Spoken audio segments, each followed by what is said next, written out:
See the curtains hanging in the window in the evening on a Friday night. Greetings, YouTube. This is the Garage Autonomist. I'm going to do a summer reading book review for you guys. First up is Making Stuff and Doing Things, the DIY guides to just about everything. If you're broke, or you have kids in the house all summer, or you live off-grid, I would say this book is pretty valuable. Information in the book, researched and tried by the author Kyle Bravo, was compiled from zines and multiple contributors of do-it-yourself projects, often handwritten. You'll learn how to make your own art, media, and self-publishing, the squared foot method of gardening using raised beds, making your own toothpaste, growing potatoes in buckets, making your own clothing, and dandelion wine. If my great-grandmother, who grew up on a farm during the Depression, saw this book, she'd have said that this was a manual for everyday life.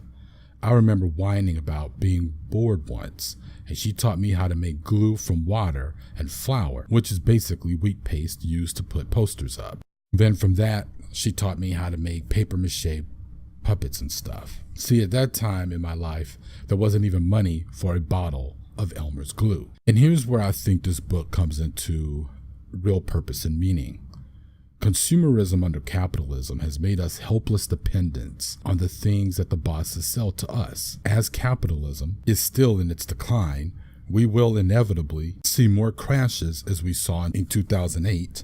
The rulers are going to have a hard time trying to sell us back their stuff that we, of course, made or that we consume. And we won't really be able to afford to buy them. We might act like fearful slaves and buy into their line that if you don't consume, hook or by crook, we will contribute to furthering the economic crisis, which is a fucking laugh. No, let us not buy into that. The more we learn to make things for ourselves, the more that we can do for ourselves, and that will be one way that we can get from under the boss's thumb.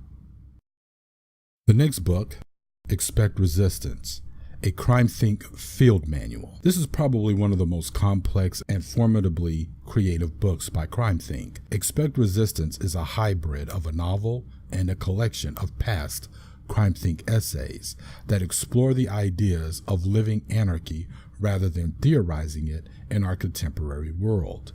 The novel part of the book is printed in red ink and follows the narrative of Marshall, Pablo, and Samia as they leave their conventional lives and jobs to pursue a life of radical activism. The trio's adventures appear with crimethink's essays mainly from the early 2000s throughout the book. The essays and the fictional narrative are like separate books, but you can see a third book between the two.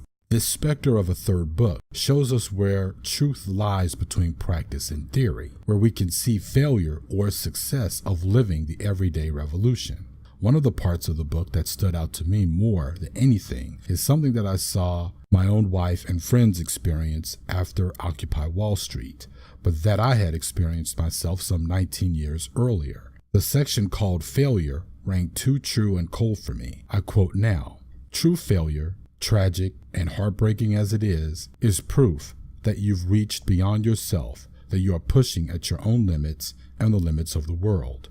Now, one might gather from this section is that the real success is fighting at all, to at least try to make change against what seems like an impenetrable wall that you can't climb over or get around is a victory in and of itself, and that if more people would try to fight, soon enough that wall could come down. I know that's why if one Occupy could happen, if the Zapatistas can happen, if the battle for Seattle can happen, then those things can happen again. Believe me, the enemy probably has more belief in us than we have in ourselves. Now, you might find it pathetic that both of these books were published many, many years ago, and I'm just now reviewing them. But you want to know what's even more pathetic?